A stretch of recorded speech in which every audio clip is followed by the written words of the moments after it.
I love sitting next to you. So you're hating me again? You don't even know what I'm saying. You're hating on me again? I'm not hating on you. I'm not hating on you.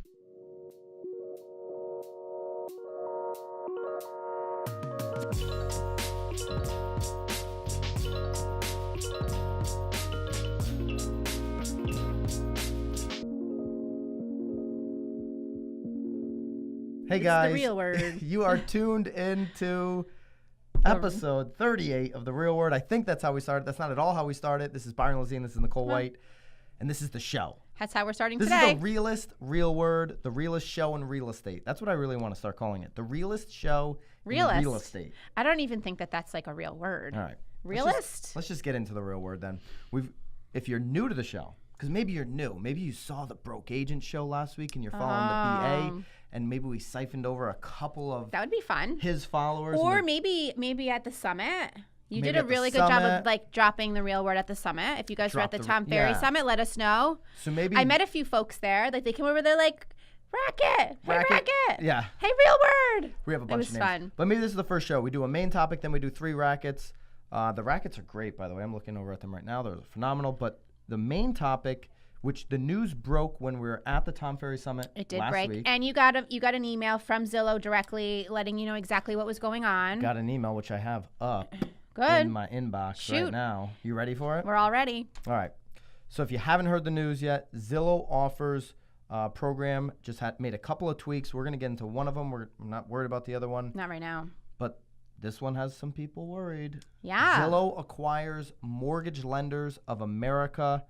Do you think, Nicole, before we get into actually what this means, does this even concern you one bit? No, I mean, at this point, I feel like all of these things are natural progressions for Zillow at this point. I mean, they're making it very clear with the things that they want to do. They want to buy homes. They want to, do all those things. They want to make it easier for the consumer. Yes, I mean, this is just the next step. I mean, if this is a big surprise, it shouldn't be, but like, so this is just what happened. It's just the next thing. But I will say though, it seems as though, and again, maybe we're sort of speaking out of turn a little bit here, but as soon as this happened though, Zillow stock dropped. So people were a little 10 bones. They were a little worried about it. I don't know where it's at now. I don't know if you've looked, but I'll look right now. We don't really necessarily need to, but it was interesting that it hit. We were at the summit. Stock dropped on it.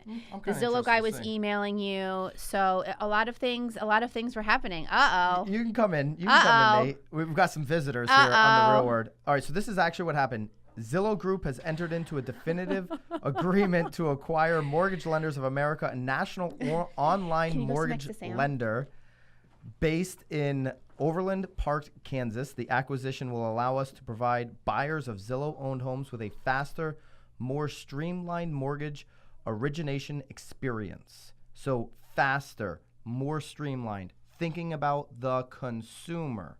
As you know, obtaining a mortgage is one of the hardest, most complicated parts of buying a home. Would you agree with that? 100%.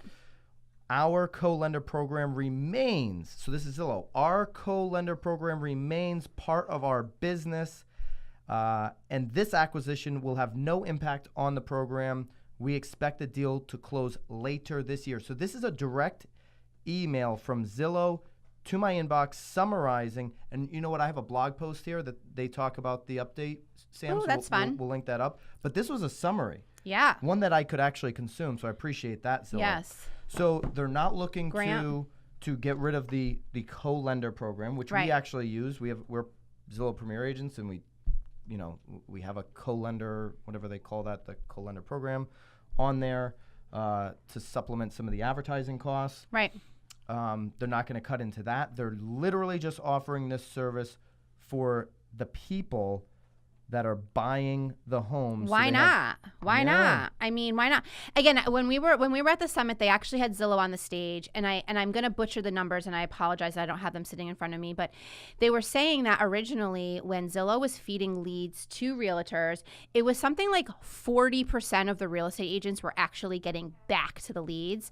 And then the moment that Zillow started doing, which the whole premier agent, and now they have a concierge. So now that Zillow is actually reaching out to these leads, sort of talking with them, scrubbing with them, there's like a 99% rate. 95, Yeah, that they're now getting back to these leads. So I don't blame Zillow. I mean, they're just reacting to the fact that what consumers want. Exactly. People are going onto their site, they're reaching out. Unfortunately, agents weren't responding. So why not try to capture some of the mortgage end? Because if that's what they need and that's what they want, and we're not providing it to them, they will. Why not? Because that only just builds the beast bigger. It all makes sense. If it's not fast enough, if it's not frictionless enough, consumers are going to go to where it is. Right. So by Zillow providing this service and, oh, by the way, keeping the agent involved, right, is a really good thing for agents, in my opinion. 100%. 100%. I think that you could play devil's advocate here, and you could say, wow, they're really collecting some data here because they're going to own these homes. But everybody is. If they're not, like, and the Facebook buyer, is, I mean, come on. And the buyer now is going, but this is like real in the game. No, I data. hear this you. Is like Amazon up in the cloud data right, concerning real estate. Like, they're in the game now.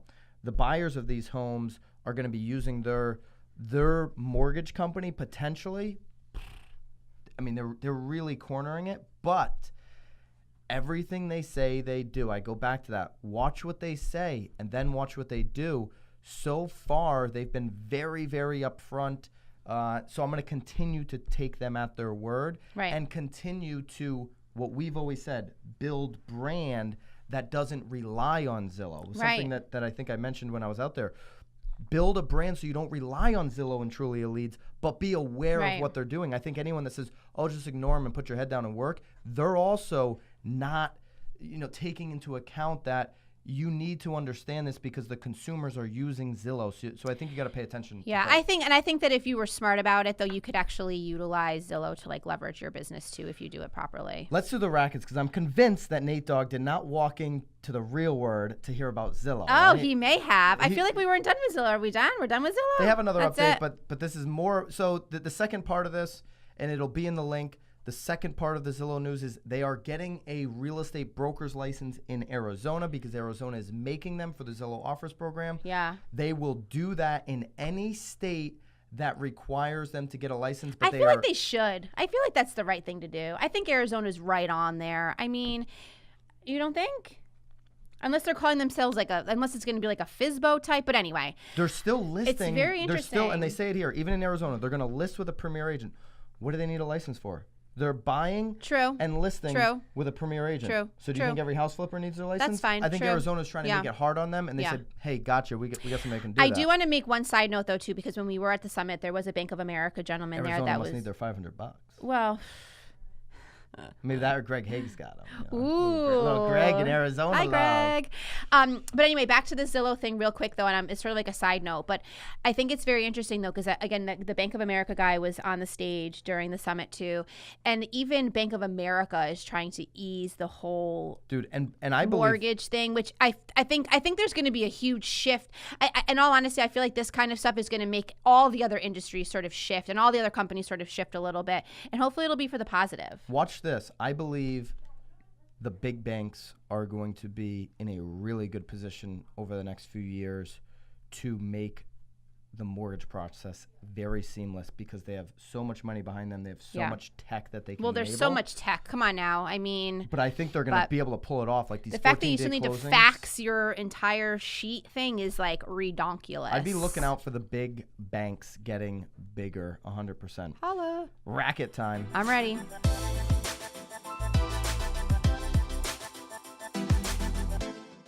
I got to bring up the article. Go ahead. All right. So this one was interesting. You sent it to me. I did send it to you. And I feel like this is a huge, I feel like this has Byron written all over it. It made me so happy.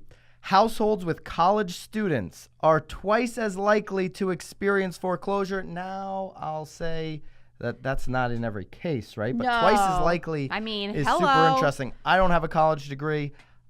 I've shared my story on Timex. I certainly went through it, buying 3 houses, 19 to 21. So, just making tons of mistakes as an entrepreneur. So I don't think you can say, hey, this is going to be the way it goes. No. But this is an Inman article. It is. It's very interesting. It's very, very interesting. Economists have long believed that unchecked subprime lending caused the Great Recession and housing crash that followed. When jobs vanished and the stock market tanked, risky borrowers of those loans began losing homes. Foreclosure rates spiked, but new research by Jacob Faber, you think? F-A-B-E-R? Of NYU. Of NYU, and Peter Rich of Cornell reveals another culprit behind the foreclosures: rising college attendance rates and costs. So here's what I know, one thing that I know for sure. Yes. When people get down on their situation in life, right? Maybe they bought a house in the last peak. They weren't happy, maybe a couple years later they weren't totally happy. They realized it wasn't their dream home, but maybe they're just not happy with life. Mm-hmm. When people get feeling like that, they tend to lean towards something that can fill that space, whether that's buying new shoes that only lasts for maybe a week that makes you feel good. Maybe it's buying, clothes, a car, whatever.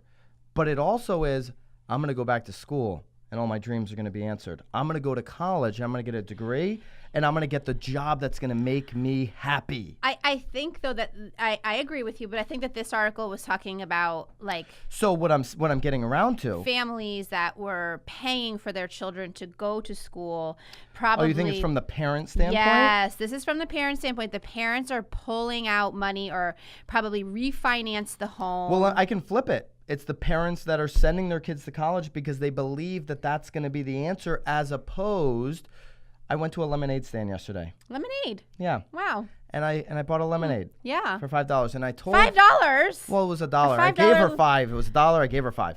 I told the girl selling the lemonade, I said, the most important skill you can ever learn in your life is sales. I don't care what your teachers tell you, it's going to be sales skills. So the parents, instead of having the tough conversation with, little Johnny and Sally and whoever, instead of having the tough conversation saying, hey, learn sales, learn how to sell yourself no matter what you want. You did it for them? You did it for them? I did it for the little lemonade stand girl. Awesome. So maybe they should give you the money back. But these parents are not having the tough conversation. They're saying, hey, let's take the easy way out. Let's go into debt because that's the American way. Well, I think let's have more debt, send them to college, right? Yes. And then what are they doing? They're putting themselves behind. Well, I think there's lots of situations, and we could speculate till we're blue in the face, because I think, though, a lot of parents, though, too, didn't go to college, and obviously they're hitting sort of a tough time, so they think that maybe their child 100%. needs to go a different route in order to be more successful than they were. They want to break the pattern. They think that that's yeah, what I mean, the I think that answer parents, is. I'm a parent, you're a parent. I mean, you always want the best for your kids.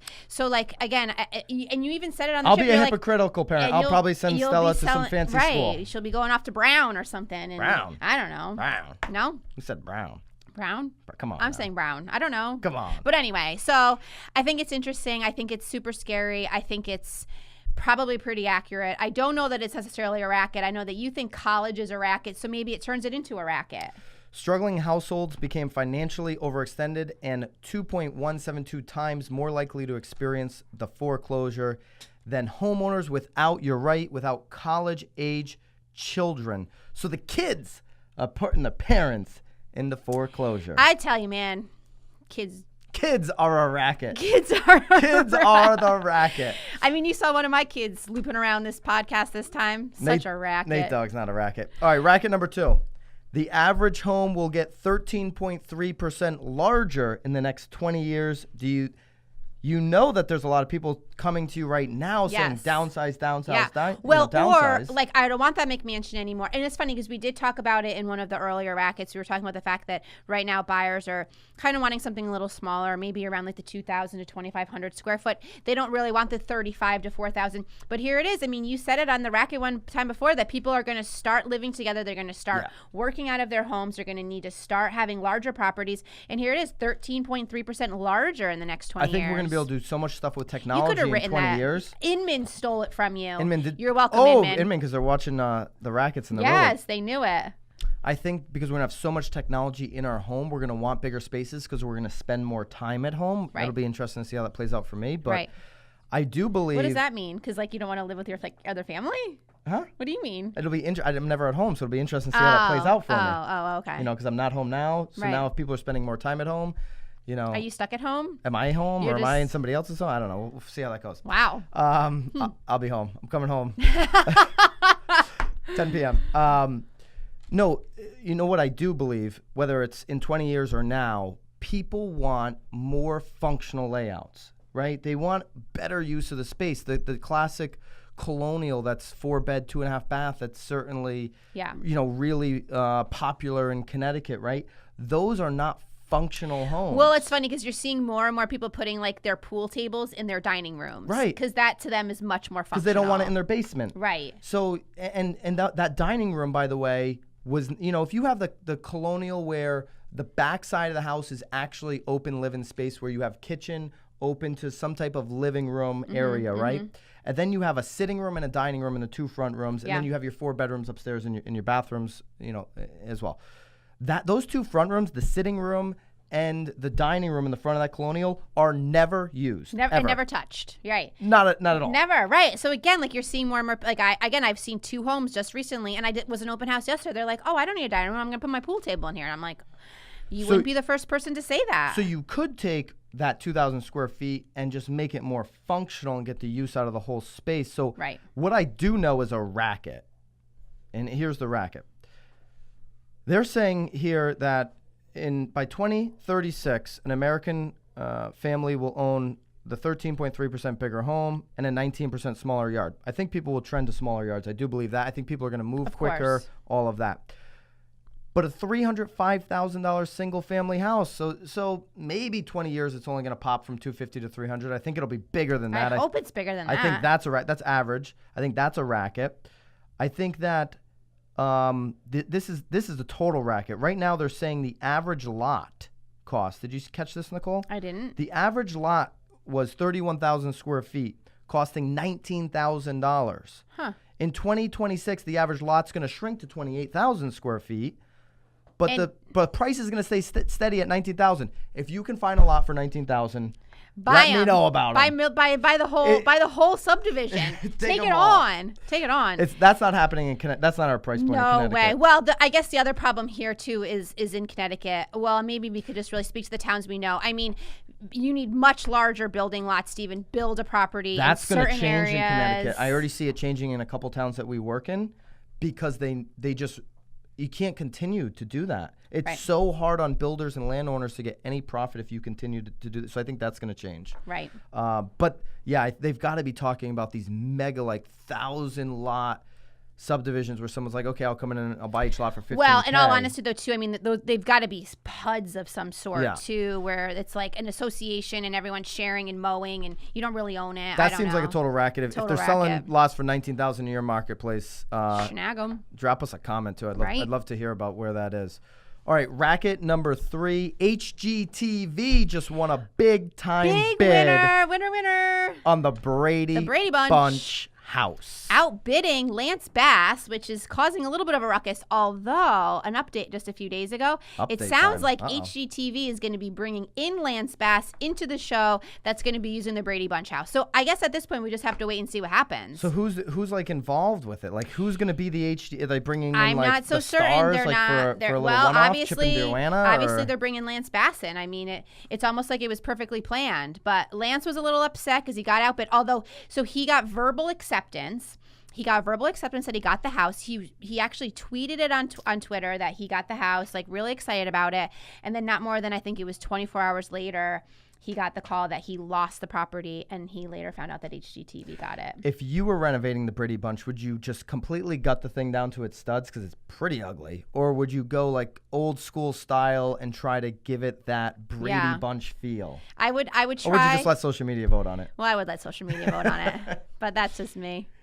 I would obviously try to keep it the way that it is, but like just kick it up a notch. Modernize it. Yeah, for sure. You would try to like like almost like when you freeze somebody's body. What is that called? What is that called? Oh, we were talking about that. Remember on our trip back, the guy was talking about taxidermy, like stuffing your animals. Yes.